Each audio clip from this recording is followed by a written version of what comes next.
Ladies and gentlemen, Garfield and Friends. We're ready to party! We're ready to party, we're ready. I hope you bring lots of spaghetti. I'm scared.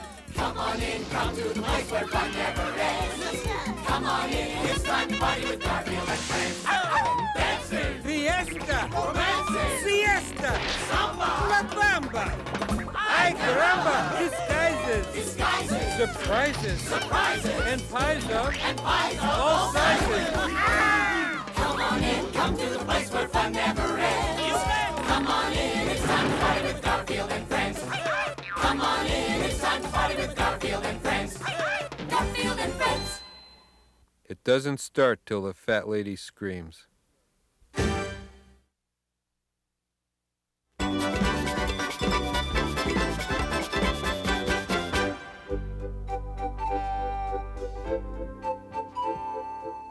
Good morning. Today we present a story about my favorite subject, cats eating. May we have a little storytelling music, please?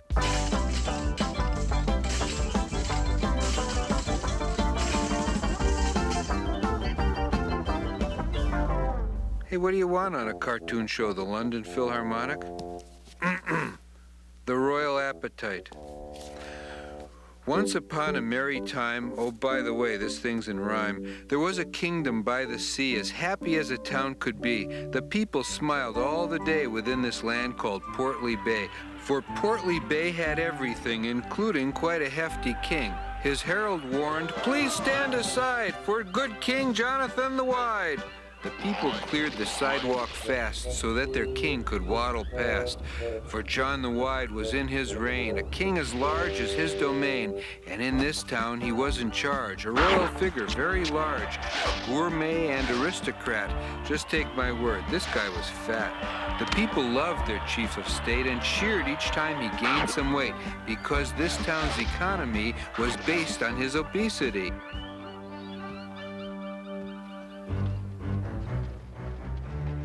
Each year, a king from far away would bring a gift to Portly Bay. "This gold I bring to give this town the weight of he who wears the crown." Just why the presents, I don't know. Some custom started long ago. His weight in gold they brought in trucks. With John, that meant a lot of bucks. The gold gave them a cause to cheer. It paid to run the town all year. And every year the folks were told, No taxes since we have this gold. his weight made them a kingdom rich. But one man had a royal itch. The Duke of Blurp had made it known. My eyes are on the royal throne. He had a plan for Portly Bay. When I am king, then all will pay. I'll tax their jobs, I'll tax their fun, tax everything and everyone. I'll tax each table, lamp, and chair. There'll be a tax for breathing air. And to be sure that I'm not lax, I'll charge a tax on paying tax. The Duke, you see, was not too nice. He sought a witch out for advice. "The king," she said, "is much too fat, so give to him this pussycat." This is exactly what he needs. I'll pay you when the plan succeeds. He thought her scheme was very grand and exited with cat in hand. And at the palace gate he cried, I have a gift for John the Wide. The Duke, you see, was very shrewd. A cat to taste the royal food. Just let him sample everything. Make sure it's fit to serve a king. The king was grateful for the pet. He didn't see the danger yet. That evening at the royal spread, the king brought in the cat and said, As my official tasting cat, please try a bit of this and that. The cat not only took a taste, he cleared the table off in haste. He ate the turkey, beef, and ham. He ate the rolls with lots of jam, a burger and a chocolate shake, a 7-layer birthday cake, a dish of beets, a bowl of broth, a couple bites of tablecloth, a duck l'orange, a cheese souffle, whatever else was in his way. The eating went on most all night. The Wide One couldn't get a bite. At 2 a.m., a bad attack. He had to get a midnight snack, but in the kitchen was the beast, continuing his dining feast. Next morning was the same old thing. No food could ever reach the king, and many times poor John the Wide had food which he would try to hide. He very soon discovered that he could not hide it from the cat. For weeks the king would crave a treat and never get a bite to eat. The Duke would look with great delight at how the feline appetite and lack of nightly chocolate mousse had caused the Wide One to reduce. When you can't even get a grape, you can't maintain a royal shape. For months and months it was the same. Then finally the big day came. "The man is here," the king was told, "to give to you your weight in gold." They wouldn't get a lot for him, for John the Wide was John the Slim. It seemed to John a little strange. They balanced him with pocket change. To all it was a ghastly joke. Without more gold, the town was broke. The Duke was filled with evil glee. They'll dump the king and honor me. The king could only fret and say, "There's got to be a better way." It was the cat who had the hint, for down there in the tiny print, "The gold is weighed for he it said, who wears the crown atop his head." the answer came in nothing flat, to put the crown atop the cat. For if the gold were to his weight, the town would have a richer fate. And so they piled gold galore and needed still a little more to balance what the feline weighed required every cent they'd made.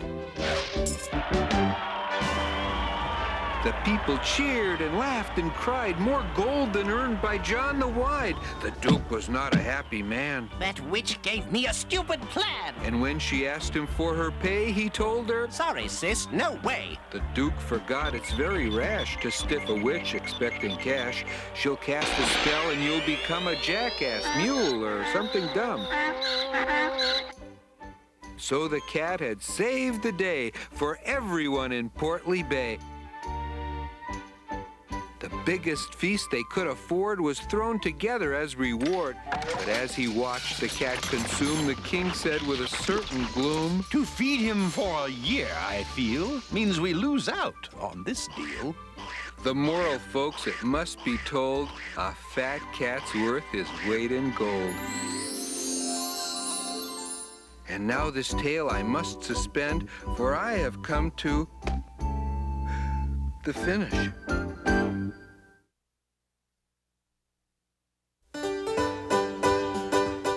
And now, in spite of my better judgment, we bring you Screaming with Binky. Actually, today I'm safe because Binky's 1,000 miles away attending a clown convention in New York.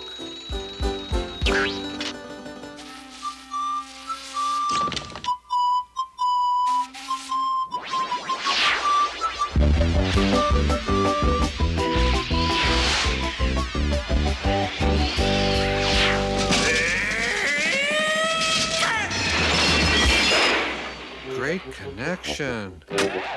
We'll be right back.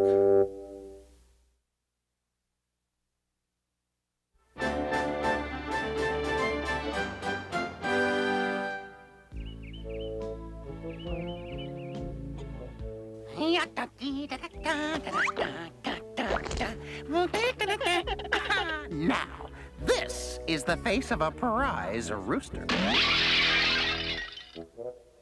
Getting all dressed up to watch the big state fair parade? Actually, we're hoping the farmer will notice how good we look. And enter us in some of the contests at the fair. Not I. They do not give blue ribbons for yellow streaks.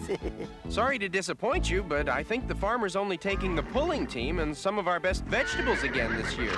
At least we can watch the parade as it passes by the farm. Yeah, we'll be the best groomed animals lining the fence as usual.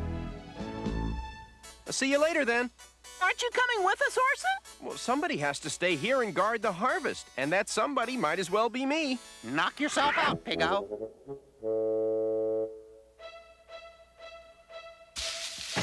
We're gonna clean that barn out of vegetables. How we gonna get him with our little brother guarding him? I got it all figured out.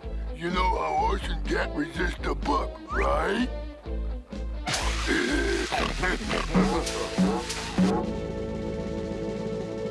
I bet everybody's having fun watching the parade.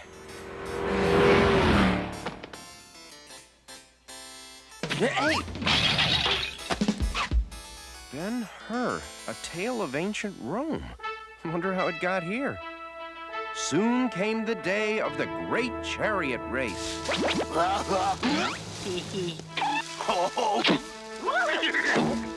This was the day on which Ben-Hur had staked his life. Easy there, my noble steed. You must save your strength and energy for winning the race today. Orson Ben-Hur, there is much wagering among the spectators in the stands. The people are betting on the brothers Gort, Mort, and Wart to win. You can beat the odds and become a very wealthy man if your horses are the swiftest. I chose to match my trusty team against my sworn adversaries, not for money, but for honor. They falsely accused me of crimes against the Empire.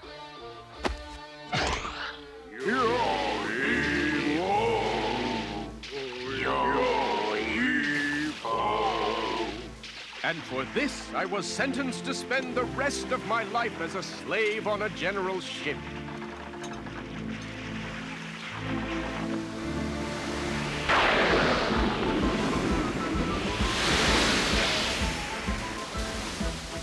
But for the hand of fate, a lifeguard course I took as a child, and the chance rescue of the general, I might have perished there. Instead, I was rewarded with my freedom, and I have come back to settle an old score. So you see, Roman gold means nothing to me. Oh, that's so heroic.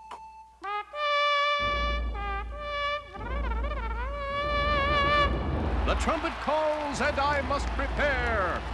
Don't forget, heroic. You should put a little extra money away for a rainy day, Ben-Hur. It couldn't hurt.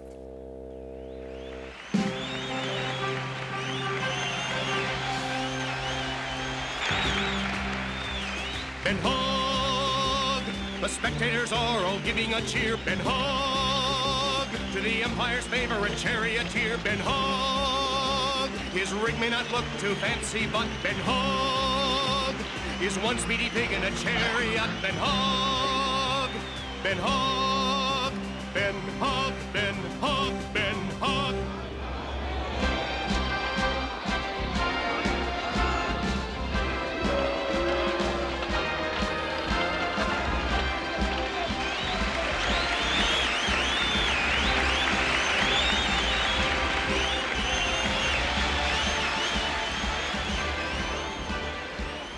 You're a wimp, Ben-Hur.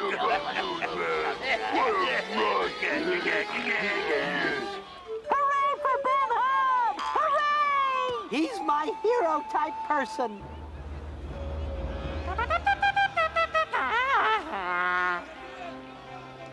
Friends, Romans, countrymen, start your horses! They're off and all the chariots are in a cloud of dust.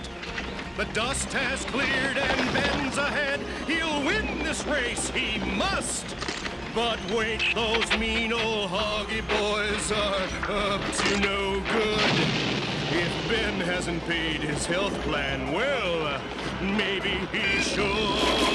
Ben-Hur is in trouble. Ben-Hur is behind. Ben-Hur is down. Ben-Hur, never mind.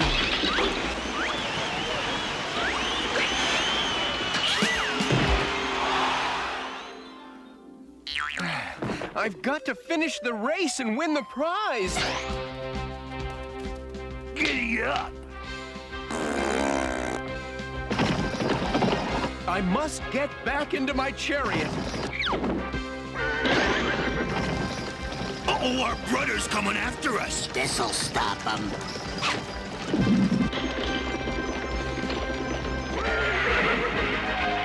Steady, my loyal steeds. We'll win this race yet.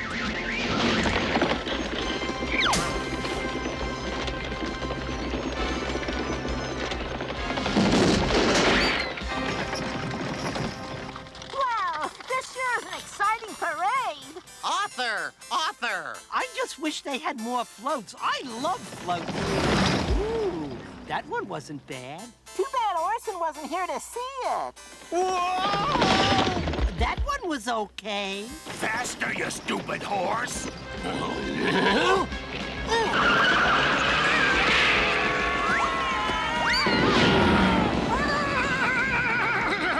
What happened? You won, Orson. I won the chariot race? No, the blue ribbon for the best float.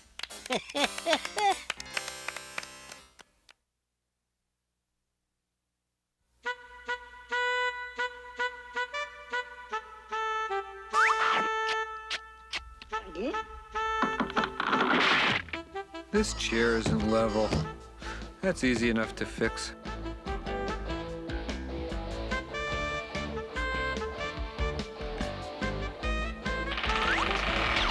Garfield! Garfield! Is the chair level yet?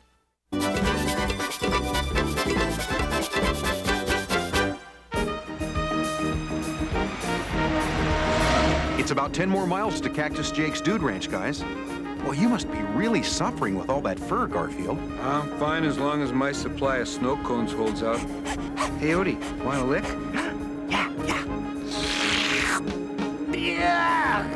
You have no idea how long I've waited to do that to him. Well, I hope you have enough snow cones for 10 more miles because... Ugh! They got me, Louie. Tell Ma I loved her. And bury me not on the lone prairie. Garfield, it's just a flat tire. Boy, you're no fun. I hope the spare tire has air in it. What? Garfield, you took the spare tire out to make more room for snow cones. Is that it? Hey, pal, necessities of life. You realize what a mistake this is? You're right. I should have brought less lemon and more grape.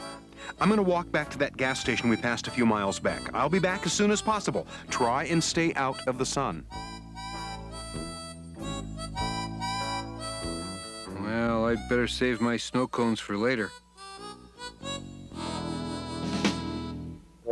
It's later. It's farther than I thought.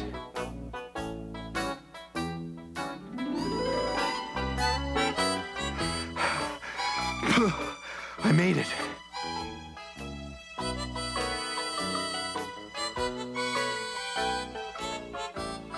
Excuse me. Welcome to Seymour's self-serve service station. You can pump your own gas, check your own oil, and wash your own windshield. I have a flat tire. You can also fix your own flat tire. We don't do that, too.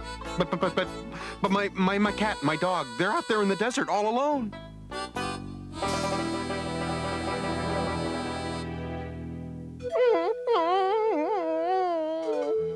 You know, Odie, in the desert, your eyes can play tricks on you. You can see things that aren't there. Huh? Yep, they're called mirages. Mirages are fantasies of the desert.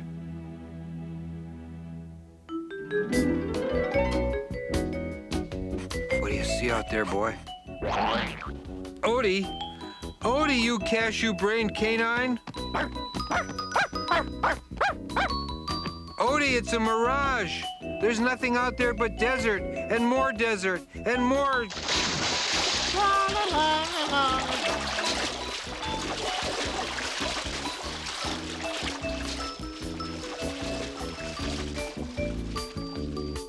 Hey, sometimes you don't ask questions.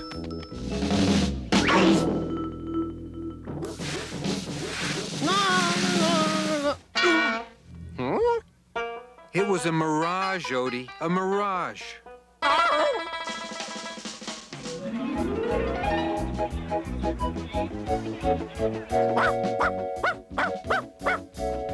Odie, come back. That's another mirage. Odie! Odie! Odie, you foolish Fido.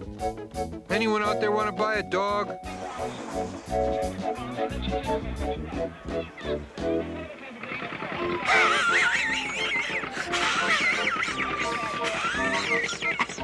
Odie, there is no merry-go-round there.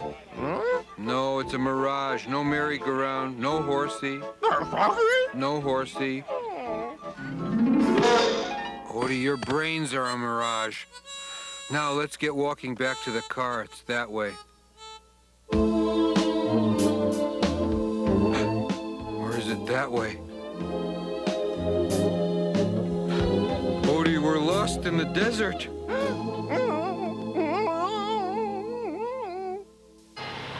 It's right up ahead. Boy, am I glad you happened along. You're so kind. Gonna cost you plenty. I hope my dog and cat are okay. There it is, that car there. Garfield, Odie, I'm back. I found a tow truck and he's... Guys, where'd they go? They left paw prints in the sand. Follow those prints. Gonna cost even more.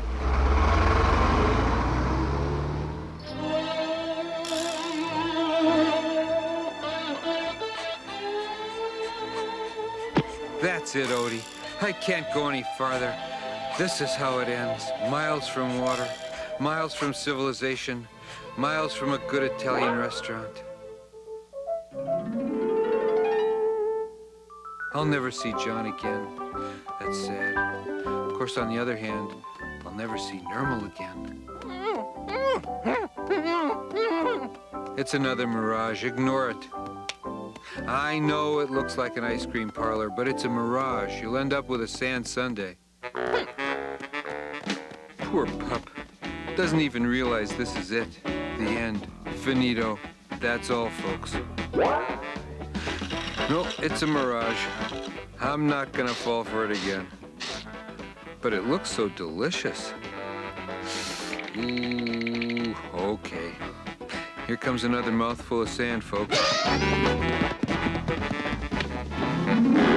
Ooh. Yep, everything here is a mirage. The lakes, the mountains, John standing by the tow truck. They even have dumb-looking mirages. Garfield? They even have talking mirages. John? Is it really you?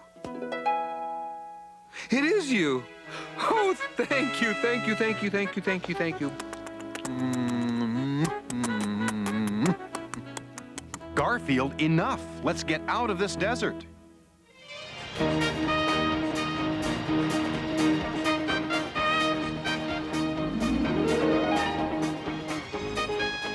That's the second largest lasagna I've ever seen in my life.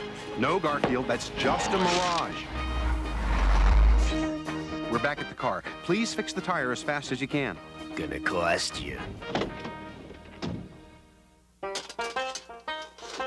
Looks like we're all set to go. Let me go. There's lasagna out there, and women, and lasagna. Garfield, it's a mirage. Now, here's your money. He was a mirage. But we got here, and the tire's fixed, and... Let's not ask questions. Let's just get out of here. But the lasagna oasis... That was a mirage, Garfield. Can you believe that? He didn't want our